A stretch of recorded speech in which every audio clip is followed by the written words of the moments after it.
Existem 3 narizes. O nariz que existe, o nariz que a pessoa tem, o nariz que ela espera, aquela expectativa, o que ela deseja, e o nariz que a gente pode alcançar. No mundo da cirurgia plástica, a gente faz o que dá. Exato. Mas a gente não faz o milagre da Barbie. Mas assim, existe uma rinoestética sem a rino funcional? Não. Não, se bem feita. Precisa ser mais respeitado, eu digo assim, né? Por que respeitado, gente? Porque eu vejo muita gente mexendo no nariz dos outros sem saber mexer. Só que mexer no nariz do jeito errado tem consequências sérias, tá bom?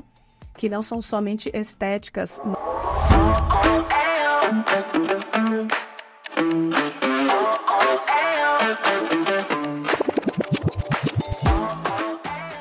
Bom dia, pessoal! Eu sou Eduarda Magaldi, médica otorrinolaringologista, especialista em cirurgia plástica da face. E eu sou Adriana Monteiro, obstetra, especialista em parto.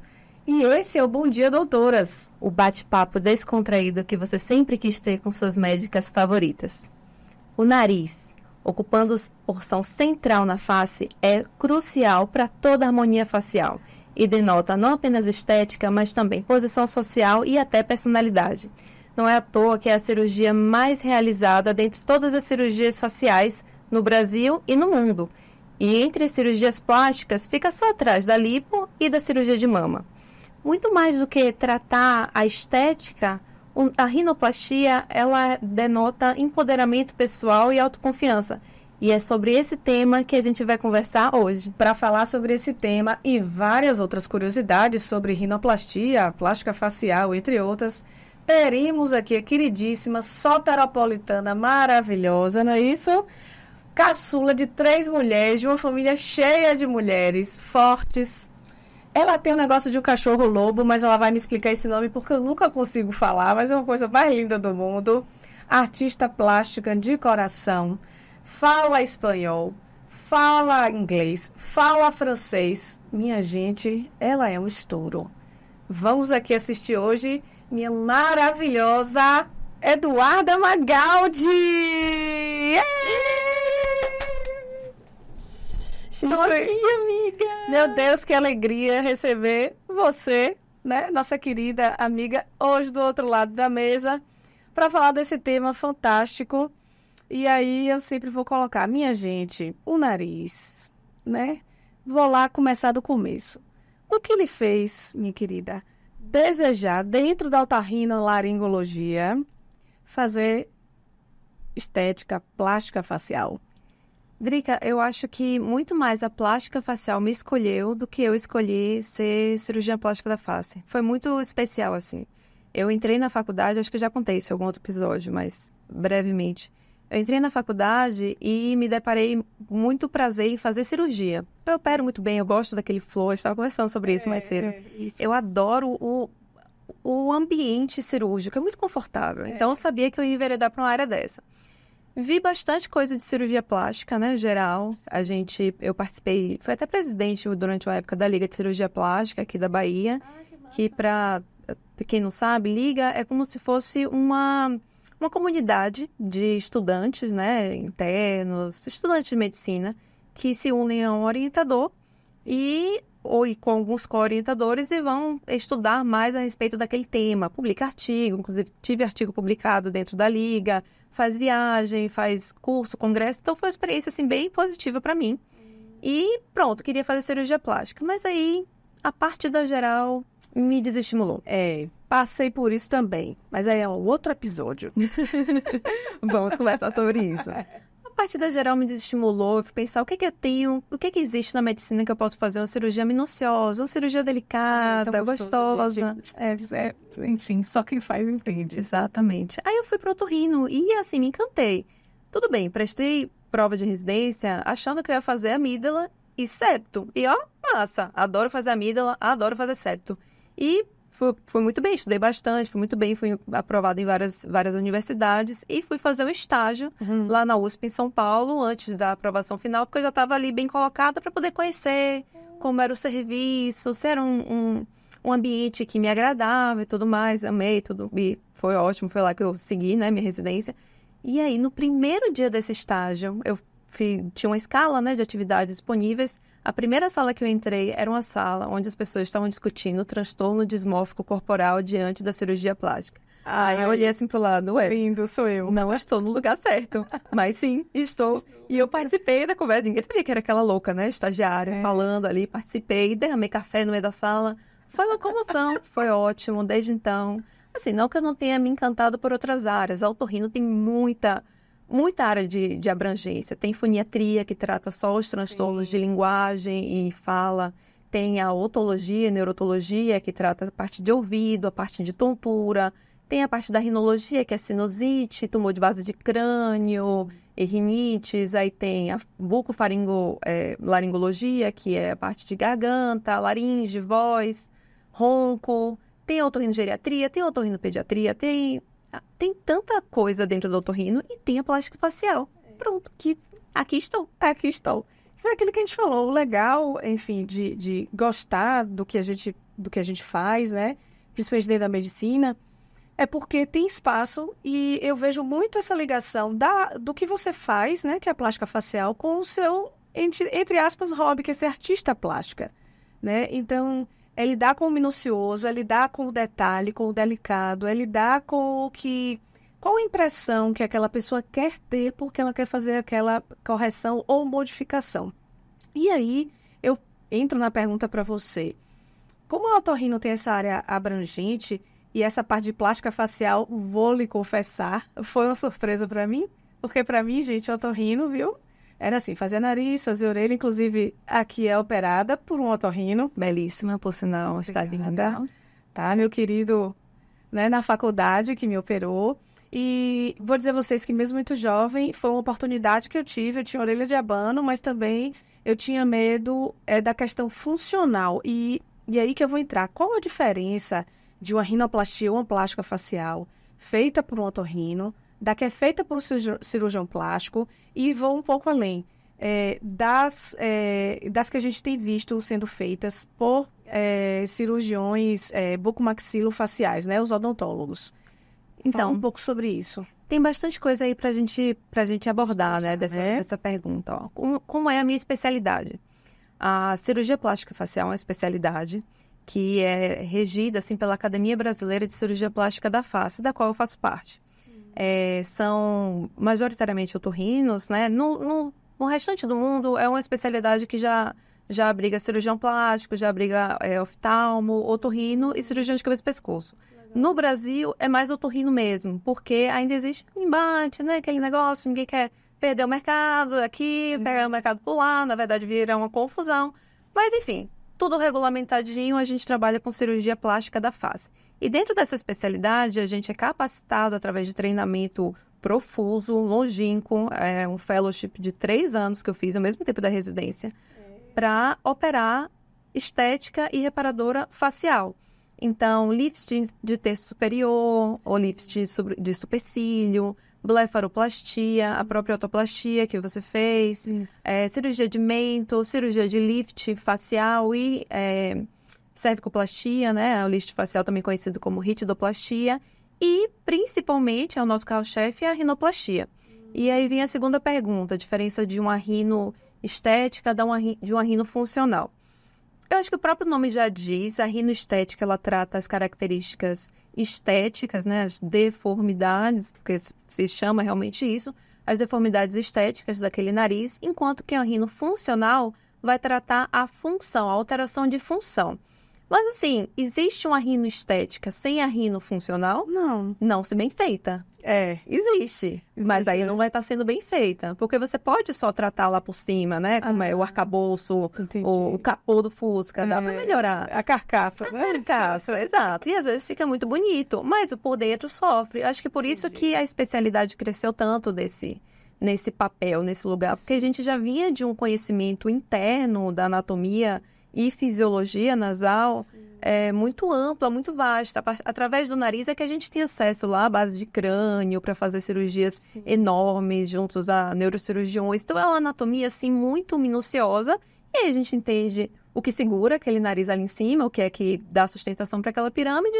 Então, já que a gente está mexendo aí por dentro, por que não melhorar um pouquinho aquele negócio ali que está feio? Então, acho que ficou muito natural, sabe? Eu tô rindo trabalhar dentro da plástica facial e fazendo rinoplastia. Eu me sinto muito confortável. E hoje em dia eu já vejo até alguns colegas cirurgiões plásticos gerais, né? Cirurgiões plásticos, falando assim bem abertamente, olha, essa área, na minha opinião, já não é mais do cirurgião plástico. Já o otorrino já faz com maior maestria. Sou enviesada em dizer isso, assumo meu viés. Claro. Mas eu acho que sim. Eu acho que a gente tem um preparo um pouco melhor, se bem habilitado da forma como eu citei, né? Que eu fiz o fellow, fiz treinamento por muitos pacientes, por muitos anos. Então, sim, eu acho que a gente está nesse papel por isso. E aí, trazendo mais um pedacinho da pergunta, e qual a diferença dessa, que a gente vai falar um pouco sobre rinoplastia, a rinomodelação? Confesso para vocês que eu não sabia a diferença até, entendeu? Entrar nisso aqui. E qual a diferença dessas técnicas e da execução delas por otorrinos, né? Por médicos, seja otorrino ou cirurgião plástico, e pelo bucomaxilo, né? Que é o odontólogo. O que acontece é que a cirurgia estética, os procedimentos estéticos minimamente invasivos cresceram muito. Tem um dado que eu vi hoje, né? Que o Brasil, atualmente, é o país que mais produz procedimentos não invasivos faciais. Inclusive, tem crescido em termos de turismo estético, turismo de procedimentos mesmo. Pessoas vêm de outros países para poder operar com os cirurgiões, os dermatologistas, né? Já entra nessa área também, que aqui no Brasil a gente tem muito renome, a gente tem muita qualidade de procedimento, muita segurança. Então, esses procedimentos não cirúrgicos cresceram muito. E existe a rinomodelação, também conhecida como rinoplastia líquida, que é através de preenchedores. O mesmo preenchedor que você usa para fazer harmonização facial, né? Melhorar aqui o bigode chinês, dar uma melhoradinha assim, na face. Aquele negócio de leve. Exato. Sem fazer muitas mudanças drásticas. Mas o mesmo produto, particularidades, claro, que você usa para harmonização facial, a gente usa também para fazer rinomodelação, mas em casos pontuais. É uma leve deformidade no dorso, um calinho ósseo ali que está incomodando, uma ponta. Aqueles negócios aqui, gente. Exato, aquele negocinho assim, ó. Aquela ponta que está mais caidinha. Um pouquinho só, mas que não é muito projetada, porque a gente tem que lembrar que o preenchedor, ele volumiza, ele aumenta. O que não é um problema dentro da rinoplastia, porque muitas vezes a gente aumenta de um lado para parecer menor no contorno, entendeu? É muito de camuflagem. Então, existe a rinomodelação e é permitida, segura, tudo bem. Só que o que se tem feito é uma rinomodelação definitiva ou estruturada, cujo nome não representa nada dentro dos procedimentos médicos, porque não é regulamentado, não existe rinomodelação definitiva, pois o produto utilizado para fazer a rinomodelação é perene, né? Já tem uns estudos que mostram que o ácido hialurônico pode ficar até mais tempo do que se antes era previsto. Mas ele se acaba e não tem como ser, enfim. Exato, ele não é definitivo. O definitivo eram produtos que hoje não são mais permitidos, tipo MMA e plástico, né? Outras coisas assim que são utilizados. Então, esses profissionais, né, não capacitados, não médicos, para realizar essas cirurgias, acabam utilizando do preceito de uma cirurgia menos invasiva, um procedimento, melhor dizendo, menos invasivo, com menos riscos, menos tempo de recuperação, para poder atrair esses pacientes leigos. E se bem feito, tudo bem, né? Amiga, nesse caso não, vou te dizer que não. Não, porque eles não oferecem o que eles prometem. Tipo assim, você está dizendo que vai fazer uma rinomodelação definitiva no consultório, a nível ambulatorial, tá? O que é feito, em realidade, é um procedimento cirúrgico sem a segurança de um centro cirúrgico, de um anestesista, de um controle de sangramento, de um controle de infecção. Então, realmente é algo muito perigoso. E a gente vê resultados desastrosos, né? Você viu hoje uma reportagem que eu te mandei. Sim, de uma mulher que foi para um desses cursos, ela era modelo, né, de rinomodelação, e ela teve uma complicação que ninguém está entendendo o que é que está aparecendo no nariz dela, né? Ela está fazendo uma vaquinha para poder conseguir dinheiro para fazer. Que parece que não é uma rinomodelação, parece que realmente foi uma rinoplastia, né? Ou seja, explique aí, rinoplastia, gente, é tipo assim, abriu, consertou e fechou. A rinomodelação é como se a gente fosse injetando algumas coisas para poder camuflar uma coisa, melhorar outra. que são procedimentos que realmente se fazem em consultório, dermatologistas, odontólogos, né? Exatamente. Pessoas sérias que estudam, elas vão fazer aquilo ali, mas elas vão explicar ao paciente, olha, isso aqui é temporário. Exatamente. Isso aqui é para poder a gente dar uma melhorada no geral, assim como você, né, vai preencher aqui, vai preencher não sei o que lá, isso aqui, vamos remodelar ali. Então, o alerta que a gente traz aqui é sempre procurem profissionais capacitados e habilitados, independente de ser otorrinos, cirurgiões plásticos ou odontólogos, mas que ele tenham, que ele faça aquilo que ele pode fazer, que ele sabe fazer. E que traga com a verdade, né? Não adianta você Isso. fingir para o seu paciente que é um procedimento menor, quando na verdade é o mesmo, quer dizer, é o mesmo vírgula, o mesmo com a qualidade muito inferior, mas que tem o mesmo risco de complicações, ou até mais, tem o mesmo tempo de recuperação, tem um resultado muito mais pobre. E assim, eu já tive pacientes, muitas até, que me procuraram depois de ser submetidas a esse procedimento. E é muito desastroso às vezes, sabe? Porque você cria uma expectativa naquele paciente que vai ser algo simples, um pontinho, uma raspinha, sempre assim no diminutivo, para dar menos impacto, né? É uma coisinha só. E aí, quando você vê uma cartilagem fraturada, que você tem que fazer um enxerto à distância, um enxerto à costela para poder consertar, uma infecção grave, que eu já tive paciente. Tipo, necrose de ponta de nariz. Necrose, gente. Muitas, né? Isso é assustador. É, assim, um problema de saúde pública, na minha opinião. Isso, exatamente. E, querendo ou não, existe uma facilidade de se vender isso, porque a gente está falando de estética, de melhoramento, né? Então, às vezes, é um nariz que não está ali, não faz mais parte daquele momento da sua vida, né? Está lhe atrapalhando em outras situações. Existe a questão da dismorfismo corporal associado, né, aos resultados ou não de um procedimento estético. Então, fica aqui o alerta, né? Poxa, procura ver se esse profissional ele pode fazer aquilo que ele está lhe prometendo, né? Vai nos conselhos para poder ver tudo direitinho. Essa semana a gente está tendo aqui, né, esse mês, na verdade, a história, né, do rapaz, enfim, que faleceu com um procedimento estético feito por uma pessoa não autorizada. Não vou nem entrar aqui no mérito do treinamento sobre, mas é não autorizada a fazer algo tão invasivo.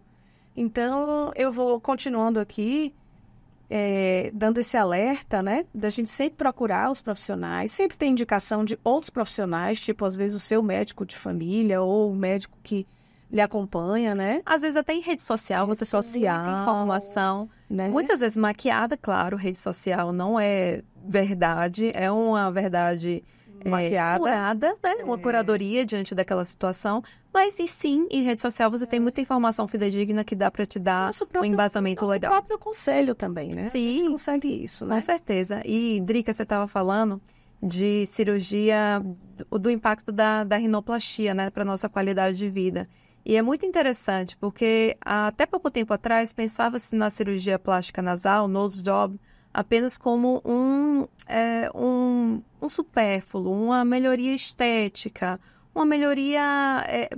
Exato, estritamente estética e às vezes até de forma mais fútil, né? Que as pessoas escondiam, tinham muita vergonha. Não, eu só quebrei o nariz aí, enfim. Ou então eu vou corrigir o desvio de septo. Isso, sempre é um desvio de septo. Sempre um desvio de septo. Mas tá tão bonito. Porque o desvio era muito feio. Era muito feio, não era tão bonito. Era engraçado isso. E hoje já tem muito embasamento científico que mostra que a cirurgia estritamente estética, a rinoplastia estética, ela melhora muito a qualidade de vida dessa pessoa. Tanto no âmbito pessoal, né, como ela se identifica no espelho, mas para além disso, como ela se sente, assim, diante dos pares, com os colegas, no seu relacionamento. No seu relacionamento, de profissão mesmo. Isso. Como você se coloca mais à frente dos outros, porque você já tem mais confiança na sua autoimagem, confiança no que você vai partir. E isso é muito forte, sabe? Eu senti isso na pele, porque eu também sou paciente de rinoplastia. Eu também já passei pela faquinha mais de uma vez. E eu vou até trazer minha experiência aqui, é uma coisa que eu até nunca falei assim dentro da rede social, mas eu acho que cabe. Eu acho que cabe. É o momento. Vamos ao confessionário. Como foi isso? Exato. Rinoplastia sempre foi uma realidade para mim. Eu sempre soube que eu tinha um nariz feio e que eu ia fazer a rinoplastia num dado momento na vida. Exato, nunca foi uma questão. Era uma questão o fato de eu ter um nariz feio, né? Porque era uma questão. Fazer cirurgia não era questão, mas ter um nariz feio, pô, é horrível. Porque, assim, você sabe, os jovens sabem. Eu sempre fui uma pessoa muito vaidosa, inclusive... Que eu já vou enveredar por isso aí. A partir de quantos anos a gente pode pensar numa rino, numa autoplastia, num negocinho assim? Assista até os próximos minutos para descobrir. Pois é. Eu sempre fui uma jovem muito vaidosa. E tinha aquelas coisinhas assim, quem é a menina mais bonita de corpo? Quem é a menina mais bonita de rosto? Quem é a menina mais feia de corpo? Quem é a menina mais feia de rosto? Ainda bem que eu nunca fiquei nessa segunda categoria, graças, teria doído muito mais. Mas me via, assim, como uma pessoa bonita de corpo e feia de rosto. Isso é muito pelo nariz. Isso mina a nossa confiança, gente. Sim, principalmente na adolescência, né? Claro. Vamos falar aqui da adolescência, que é um período complexo, que há grandes transformações do corpo, tanto masculino quanto feminino. E que sim, gente, as zonas, né, de que a gente chama de ponta, né, elas apontam. Claro, chama muita atenção. Não apenas a rinoplastia, né? Mas quem sofre de orelhas proeminentes, orelhas de abano. Tem bastante bullying mesmo na escola. Exato. E me conte aí, quando foi que você bateu aí, o martelo? Aí foi isso, né? Eu, quando fiz 18 anos, fiz a minha rinoplastia. Fui a um cirurgião no Rio de Janeiro, indicado, né? Familiares e tal.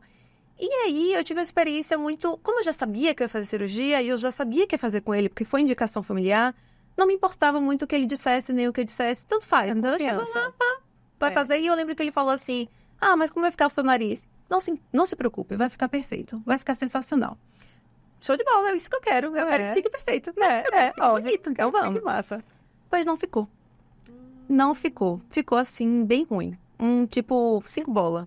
Bem ruim. Entendi. Eu respirava, mas o nariz em si, que era a minha questão, a estética, ficou feio. E ele concordou que ficou feio. Eu tive que fazer uma reoperação dentro de 2 anos. Sim. E aí ficou um pouco melhor. Não ficou bonito. Mas assim, ficou um pouco melhor, deu pra sobreviver. Era um nariz, assim, arrebitado, mas era muito projetado. Projetado é o tanto que sua ponta vai pra frente.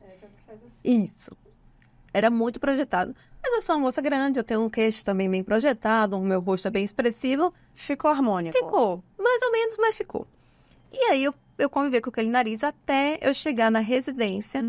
E eu descobri, né, como eu já falei, que existe cirurgia plástica na otorrino e descobri pessoas fenomenais que estavam fazendo cirurgias incríveis. Eu pensei, eu quero isso pra mim. Aí eu fui pra faca pela 3ª vez. Uau. Eu sou uma rino terciária. Meu Deus. É bastante. É bastante. E aí, esse é o resultado do meu nariz. O resultado de hoje é um resultado muito bom diante do que já tinha sido feito antes, sabe? Entendo. Meu nariz é proporcional, meu nariz é funcional, meu nariz é bonito, ele é meio grande, mas eu tenho uma pele meio espessa, então ele não tem todas aquelas definições. Eu sei que ele não é um nariz, assim, que muitos dos meus pacientes me procuram, mas eu sou muito mais confiante e extremamente confortável com o meu nariz hoje em dia, e é isso que eu quero para minha vida.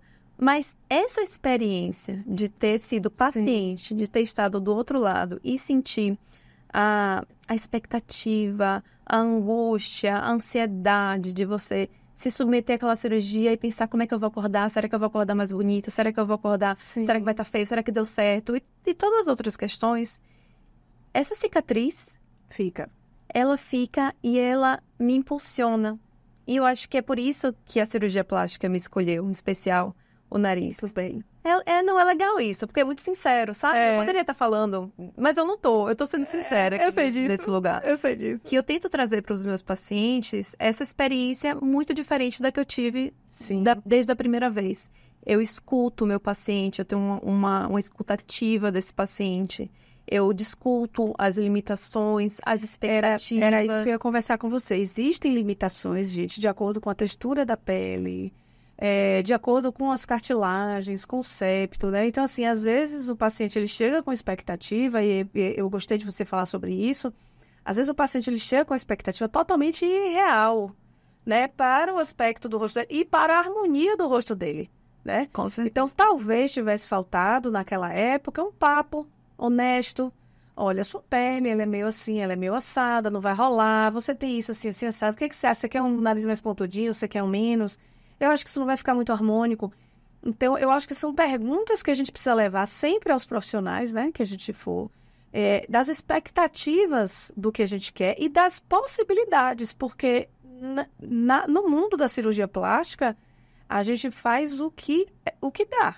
Exato. Mas a gente não faz o milagre da Barbie. Dentro da plástica facial, a gente costuma dizer que existem 3 narizes. O nariz que existe, o nariz que a pessoa tem, o nariz que ela espera, aquela expectativa, o que ela deseja, e o nariz que a gente pode alcançar. E o paciente deve ter consciência desses 3 narizes para poder ter a melhor experiência dentro daquela cirurgia e daquele resultado, porque a rinoplastia é uma cirurgia que, por mais que você já veja a diferença ali naquela primeira retirada de curativo, uau, meu nariz lindo, maravilhoso, o tempo de recuperação do edema, do inchaço mesmo, para ter um resultado definitivo, é um pouco mais longo do que outras 60, cirurgias. 90?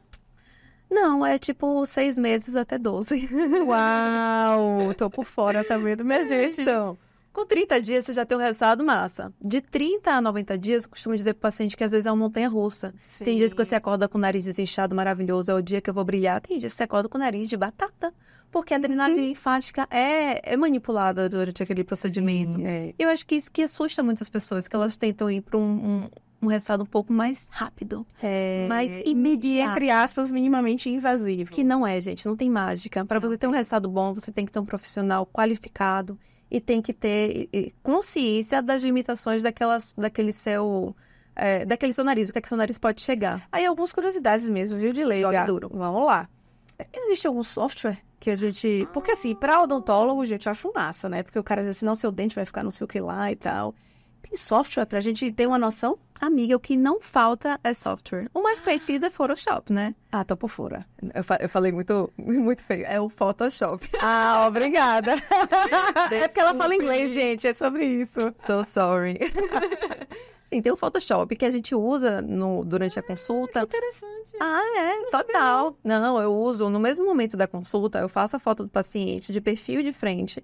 E aí faço a manipulação, assim, na hora, no meu dedo, no meu iPad. Entendi. Faço a manipulação e mostro pro paciente. É uma promessa de resultado? Eu deixo muito claro de que não é uma promessa de resultado. Possibilidade. É uma conversa.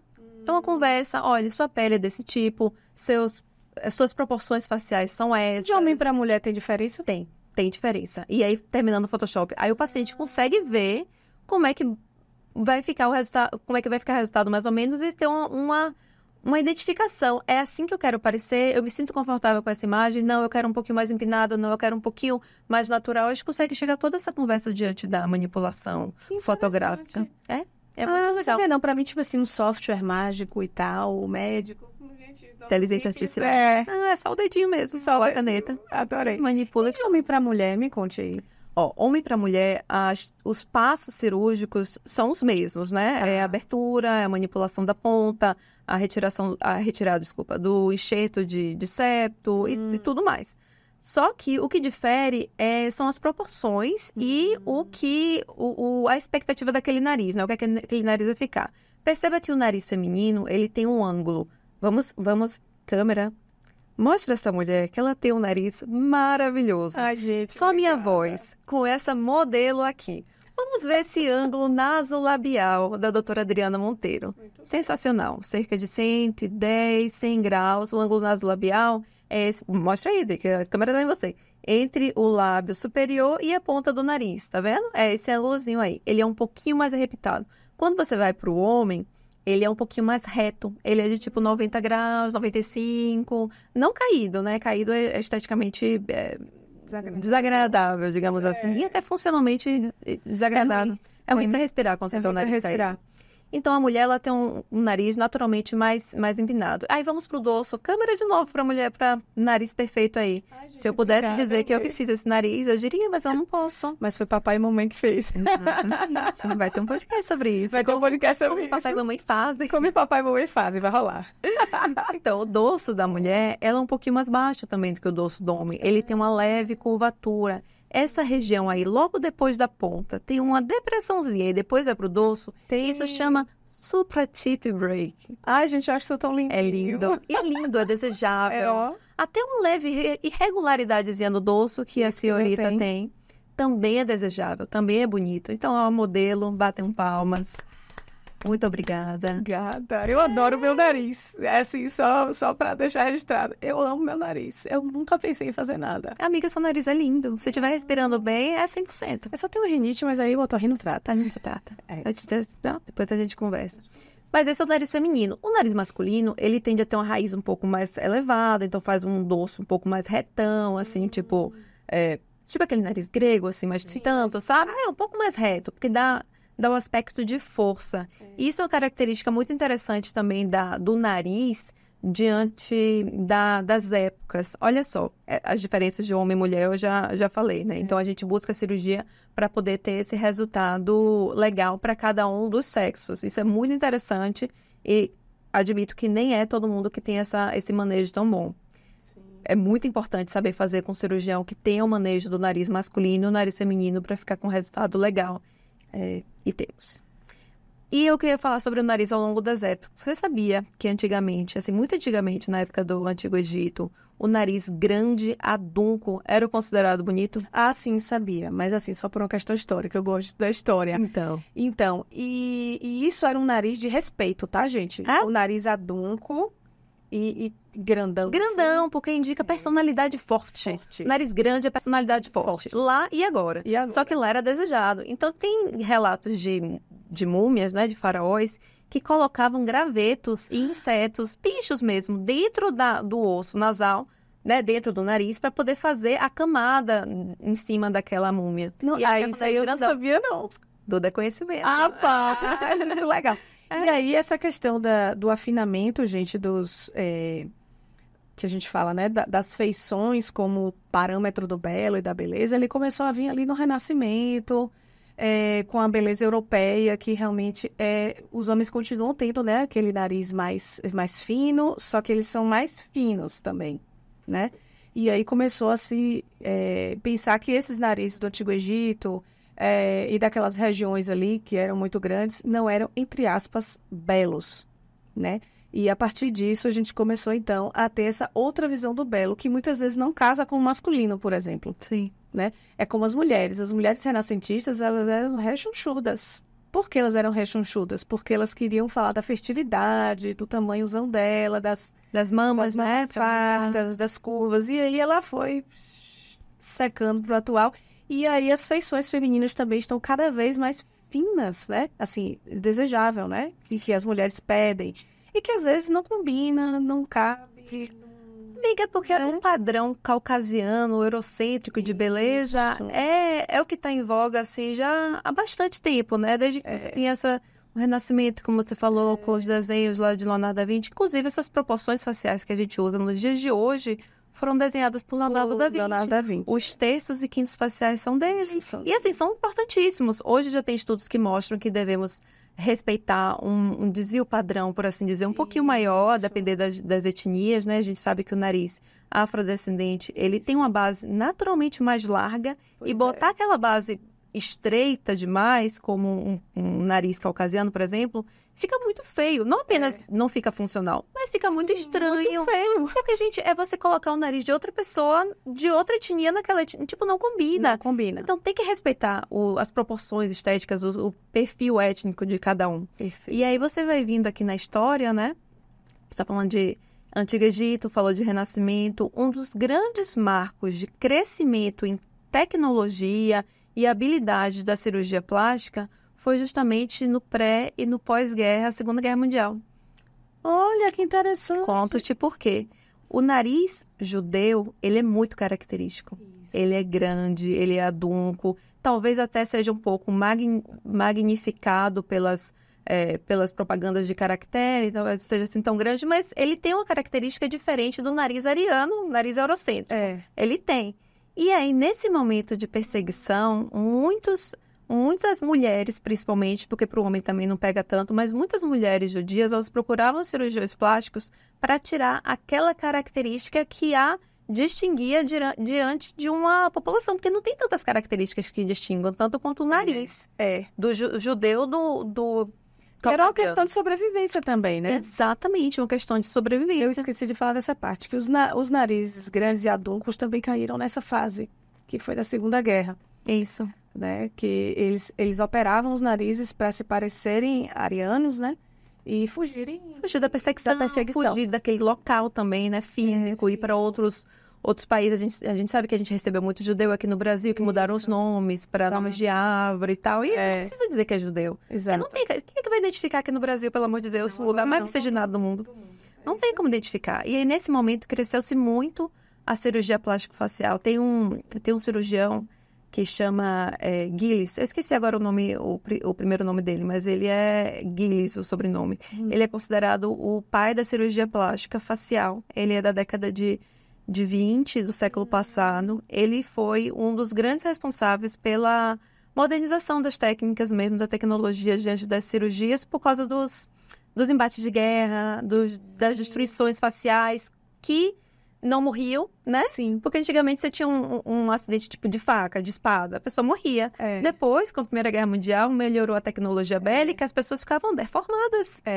E não morriam. E você tinha que lidar com aquela pessoa com uma deformidade facial gravíssima, que a impossibilitava de um convívio social. Total.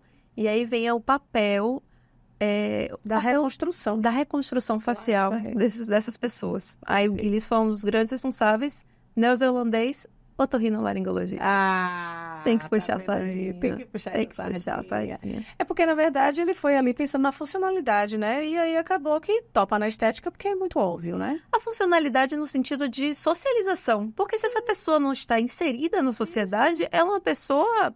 É o quê? À margem, né? À margem. Ela vira um pária, né? Uma pessoa que ela não consegue sair de casa, ela não consegue trabalhar, ela causa, né, estranhamento. E hoje em dia tem técnicas, enfim, gente. Um dia desse eu tava vendo um transplante facial, achei um negócio fantástico. Fantástico.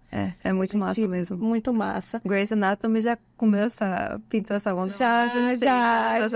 Agora já é real, exato. Agora já é real. É massa isso. E assim, eu queria puxar uma outra coisa aqui, que é um tema que a gente sempre aborda.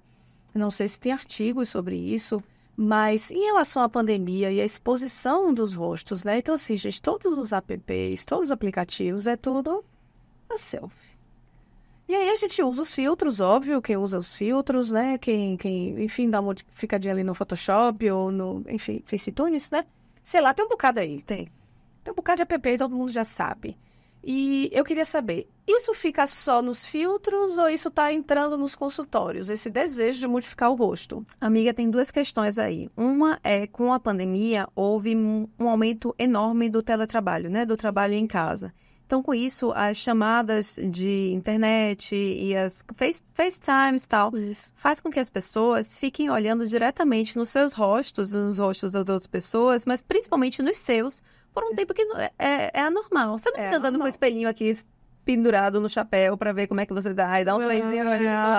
Meu lado melhor é esse, meu lado melhor é esse. A gente não faz isso. Não é natural do ser humano, que tem muita necessidade de socialização. Então vem um outro pedaço aí, outro ponto. Que a gente perdeu um pouco isso é a questão da socialização. E quando socializava, era diante de um espelhinho ali na câmera lateral. E isso gerou um efeito que a gente chama de efeito zoom, que foi a hipervalorização de traços faciais, normalmente o nariz, né? Porque o nariz está aqui na frente. Diante da pandemia, desse aumento da exposição a telas, a telechamadas na pandemia. E isso aumentou muito a procura por rinoplastia e blefaroplastia e até harmonizações faciais, por isso o Brasil está aí em top 1 de procedimentos não cirúrgicos. Isso aumentou muito a procura do público por esses procedimentos estéticos. Agora a gente já está vendo uma normalização. Isso eu acho massa, porque assim, existe um número de pessoas que realmente necessitam dessa cirurgia, né? Claro. Qual a indicação da rinoplastia? Isso é uma coisa que os residentes às vezes... Qual a indicação da rinoplastia? É só querer um nariz fino da Barbie? Mais ou menos. A indicação da rinoplastia... Traga polêmicas. Traga. É assim que a gente gosta, é assim que a gente trabalha. A rinoplastia e a cirurgia plástica-facial, mas especialmente a rinoplastia, é uma das poucas cirurgias que a indicação é do paciente, não do médico. Olha... É o paciente que diz, eu tenho essa queixa, dorso elevada, ponta bolinha, ponta pitótica, vê? Eu tenho essa queixa e gostaria de mudar. Dá para ser feito? Aí o médico vem no contraponto. Dá ou não dá? O que você espera? O que você quer? Aí, o nariz da Barbie. O nariz da Barbie cabe para Adriana Monteiro, maravilhosa, linda, com esse nariz aí todo maravilhoso?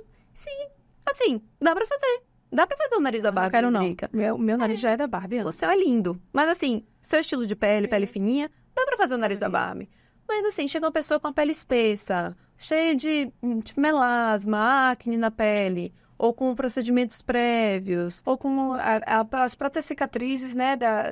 Enfim, cicatrizes prévias de acne, ou cicatrizes outras, né? Que a gente pode passar. Um rosto mais largo, ou um homem, que é um nariz muito empinado, que é o nariz da Barbie, aí eu vou te dizer como médico, não concordo, contraindico. Você pode procurar outro profissional que se sinta à vontade de fazer esse procedimento, mas eu contraindico. Só que o paciente que indicou a cirurgia. Você entende como é diferente? Entendi. É diferente assim na sua área, né? Quando é que você vai indicar uma esterectomia? O paciente que fala lá, olá, não quero mais meu útero? Conta aí.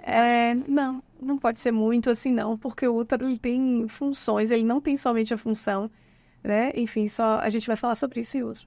Mas o útero ele não tem, como o pessoal acha, a função somente de parir e de menstruar, né? Ele tem outras funções de sustentação e tem uma outra função também de dismorfismo.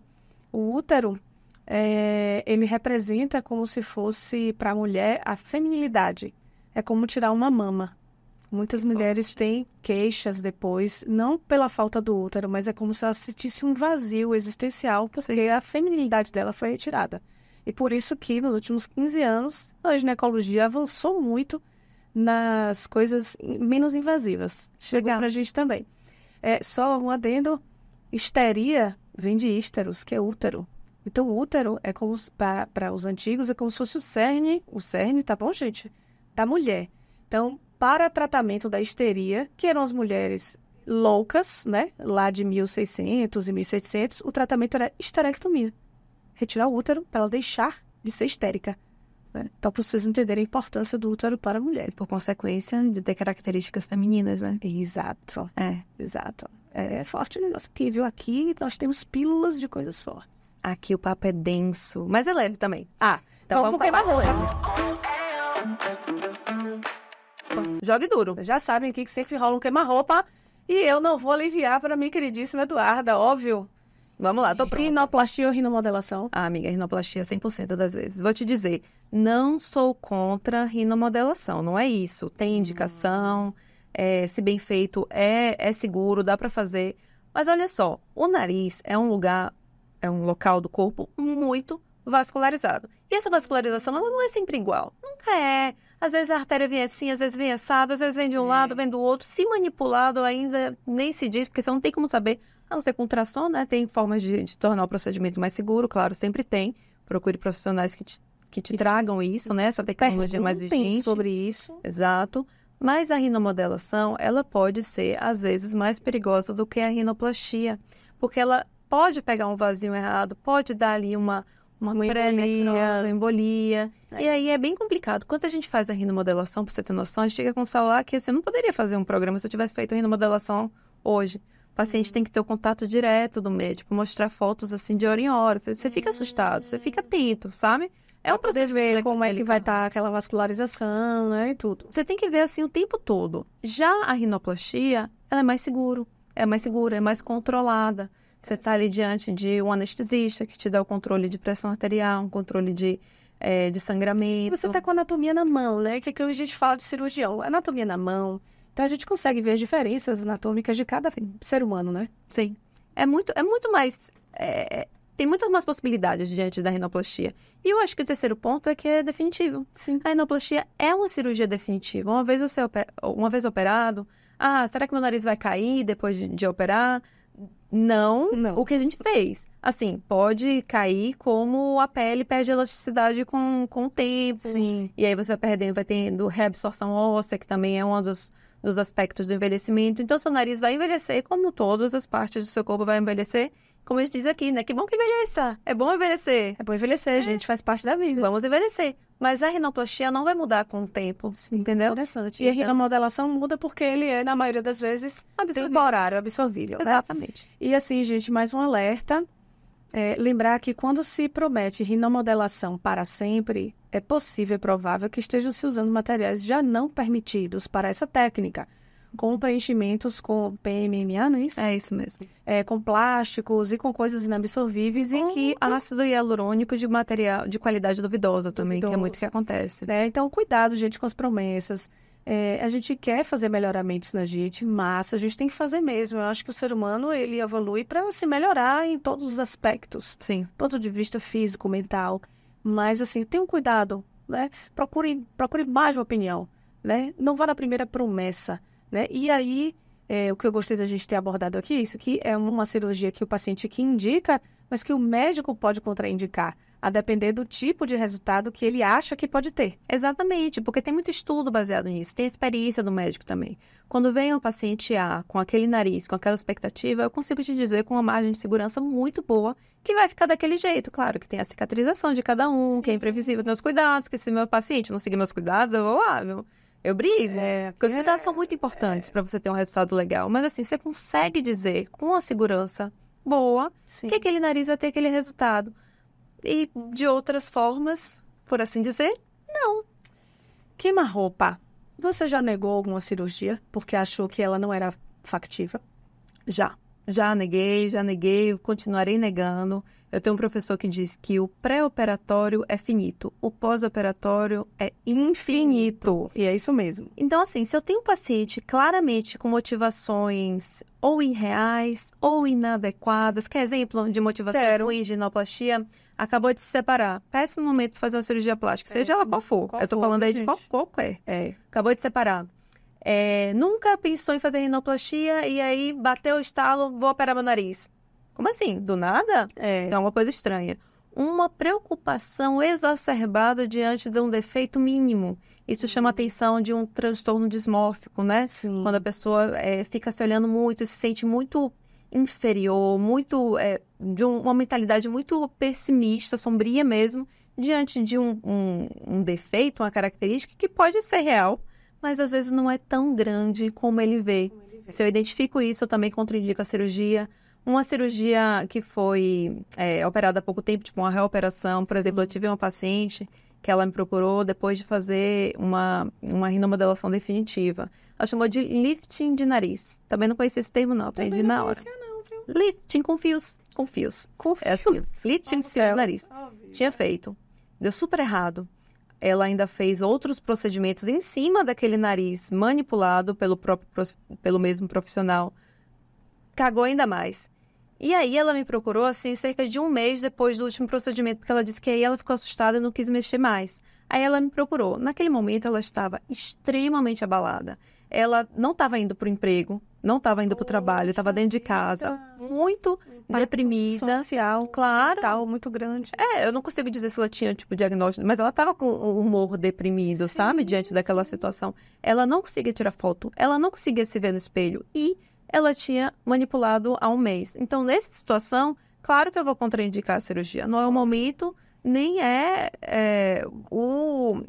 ela nem tem estrutura psíquica para ser submetida a uma nova cirurgia. Então, que assim, vai durar, às vezes, 9 meses ou 12 meses para ter um resultado satisfatório. Exatamente. Muitas vezes antes, viu? Eu te falo 6 a 12 meses, porque para o paciente... esperado. Para ele relaxar e aceitar o processo. Mas muitas vezes com um mês você já tem o seu resultado que você... Nossa, que eu já vi, gente, um mês, nossa. É outra vida, né, amiga? É outra vida, gente. É outra Para vida. tudo. Eu fiz minha autoplastia bem feliz e contente, e aí eu vou perguntar. Eu escolhi, na época, o otorrino, porque eu tinha medo das questões funcionais, do conduto auditivo, do ângulo que ele ia puxar. Claro, gente, que eu fui estudar a cirurgia, eu era estudante de medicina. Falei, velho, se o cara puxar para o ângulo errado, e aí eu começar a não conseguir ouvir direito, ou ficar entrando água no ouvido, porque eu gosto de mergulhar, olha o que eu fui buscar. Tem isso também aí, queima-roupa. Tem isso, amiga. Tem isso. Assim, eu não consigo te dizer se... e agora eu vou ser bem sincera. Se é do especialista, se é otorrino ou se é cirurgião plástico. Porque eu acho que tem bons profissionais em todos os lugares, Também sabe? acho. E ambos são capacitados para fazer uma cirurgia de autoplastia, que é uma cirurgia relativamente tranquila, com mínimas complicações. Mas, claro, se você fechar muito o seu conduto ou botar a orelha um pouquinho mais para baixo, um pouquinho mais para cima, pode atrapalhar a retirada de cera, pode estreitar o conduto e aí ficar com aquele excesso de cera que não é removível tão facilmente. Atrapalha a colocação de fone, de ouvido, você não vai ter aquele conduto pérvio. Então, assim, é um problema, sabe? E na rino também tem isso? Na rino também tem isso. Mesma premissa que eu falei antes, tem cirurgiões ótimos em todas as especialidades, o cirurgião plástico e o otorrino são capacitados pelo MEC para poder fazer a cirurgia, né? Mas o que a gente via era muito aquilo que eu falei no início, que tratava-se a parte externa, tratava-se a estética e a parte interna ficava muito aquém. Aí, às vezes, até chamavam um otorrino para operar junto, sabe? Eu venho com meu amiguinho, operar o septo e aí fica o corneto e fica tudo bem. Mas não, você consegue fazer dentro da rinoplastia, dentro da cirurgia, Sim. o mesmo acesso, você já consegue tratar septo, você consegue tratar insuficiência de válvula, que é uma doença que você tem um estreitamento desse terço aqui superior, quando você inspira ou fecha as narinas, tem válvula externa e válvula interna, mas aí é muita anatomia, né? Já chega. Enfim. O povo aqui não tá afim de anatomia. Dá para tratar a válvula também diretamente com o mesmo septo. Então dá para fazer uma cirurgia muito mais completa, com resultado bem mais 10 Do que somente estético. do né? que somente o arcabouço, eu acho. Então, minha gente, vamos aqui finalizando. Ai, gente, amei. Sabe por quê? Porque eu tirei várias curiosidades próprias, tá, gente? Então, assim, tinha algumas perguntas que a gente conversou, mas eu falei assim, Dudinha, a gente não vai conversar sobre certas coisas antes, porque eu quero perguntar genuinamente do meu coração dúvidas leigas, mesmo sendo médica. São áreas diferentes. Eu tive contato com o otorrino na faculdade, não preciso dizer há quantos anos, porque há muitos anos, né? E, assim, fiquei muito feliz que a gente conseguiu falar de uma coisa legal, né? Que ajuda mulheres e homens, né? A se sentir melhores. O nariz, é isso que você falou, né? Uma coisa que pode trazer vergonha ou que pode, né? Enfim, tem impactos imensos na vida da pessoa e que precisa ser mais respeitado, eu digo assim, né? Por que respeitado, gente? Porque eu vejo muita gente mexendo no nariz dos outros sem saber mexer. Só que mexer no nariz do jeito errado tem consequências sérias, tá bom? Que não são somente estéticas, mas também funcionais, dos olhos, das meninges, enfim, de vários lugares, tá? Sim. Dudinha, mensagem final. Bom, amiga, foi um prazer estar aqui, né? Do outro lado. Do outro lado, ajeitando melhor o meu pescoço para um lado e para o outro. Assim, estar nesse papel com você é muito tranquilo, sabe? A conversa flui. É aquilo que a gente queria desde o início, um bate-papo descontraído, porque a gente está falando coisas que a gente gosta. E eu, particularmente, sou muito feliz de ter escolhido a profissão que eu escolhi e me encontrei.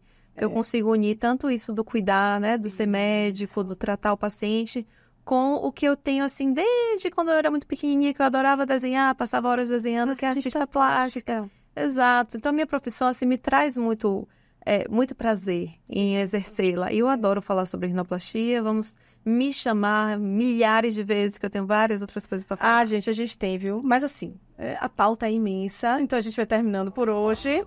Gostaria de agradecer a nossa convidada ilustríssima. Muito obrigada, gente. Me sigam no @doutora Eduarda Magaldi, no site www.doutoreduardamagaldi para mais conteúdos exclusivos sobre cirurgia plástica da face e, em especial, rinoplastia. E sigam também o Bom Dia Doutoras, @Bom Dia Doutoras. Tem também o YouTube, Bom Dia Doutoras. E o que mais? Tem Face, tem tudo, né, tem Spotify. Spotify, Deezer. Ouçam a gente, seja ali no carro, ou então assistam a gente para dar umas risadas, né? Da gente ajeitando o cabelo, ou fazendo todos os trejeitos. Isso. Porque, afinal de contas, mulheres, vocês podem tudo. Até o próximo episódio. E este foi o episódio de hoje. O que mais você gostaria de ouvir? Deixe nos comentários. Se inscreva no canal para que esta página atinja ainda mais mulheres incríveis como você. E se estiver ouvindo no Spotify, agradecemos pelas 5 estrelas. Até semana que vem!